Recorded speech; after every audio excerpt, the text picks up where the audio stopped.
Out of the holy darkness of our prayer comes the longed for response.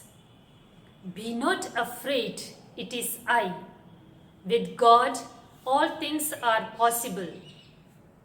Referring to Painted Life number 24, Mother Immolata Vetter, an expert on Mary Ward's life, writes that towards the end of 1611, whilst Mary Ward was recovering from a severe illness, her companions went on a pilgrimage to Monte, where they prayed to Our Lady to cure Mary, who in fact recovered.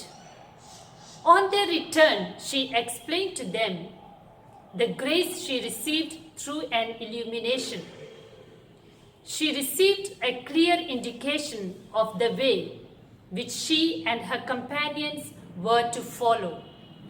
After that enlightenment, she was convinced that she had not misunderstood God's will.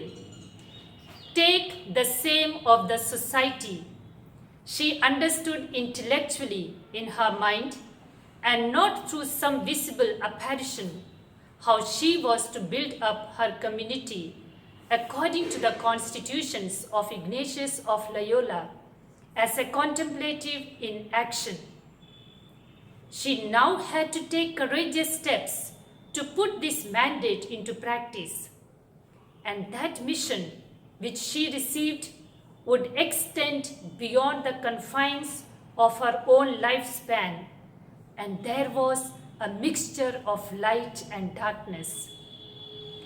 God descends into Mary Ward's darkness and doubt. She is happy after long years of searching to know God's definitive plan for her. In being ordered to take the same of the society, she is welcomed as a companion to Jesus in mission. She is invited to go to the ends of the world to proclaim the gospel, free of enclosure, free to move to be there where the need is greater. A great light has shone over the horizon of her heart. At the same time, there is also the great obstacle. Father General will never permit it, and the instruction, go to him. Mary Ward believed in God's promise, no matter how humanly impossible it sounded. She says, be convinced that God will always give you what is best for you.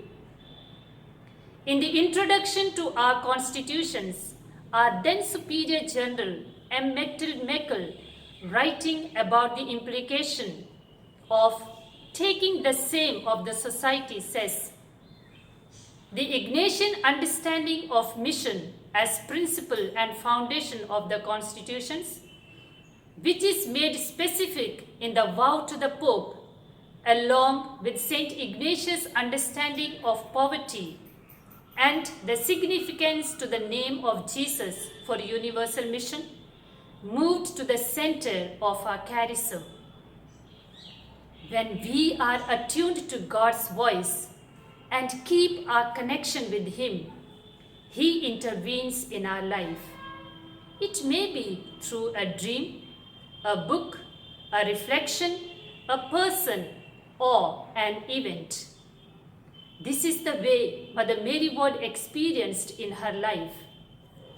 When we are in connection with Him, He also gives the strength to face life situations with humility, courage, and joy.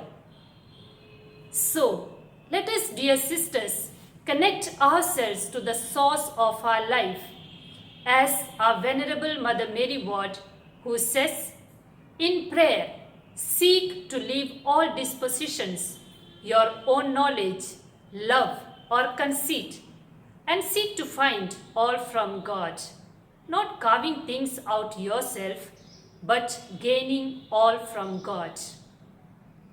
Let us pray. Awaken in me, O Lord, the spirit in which our Venerable Mother Mary Ward has served Thee, in order that being filled with it, I may endeavor to love what she has loved and do the work that she has taught us. Amen.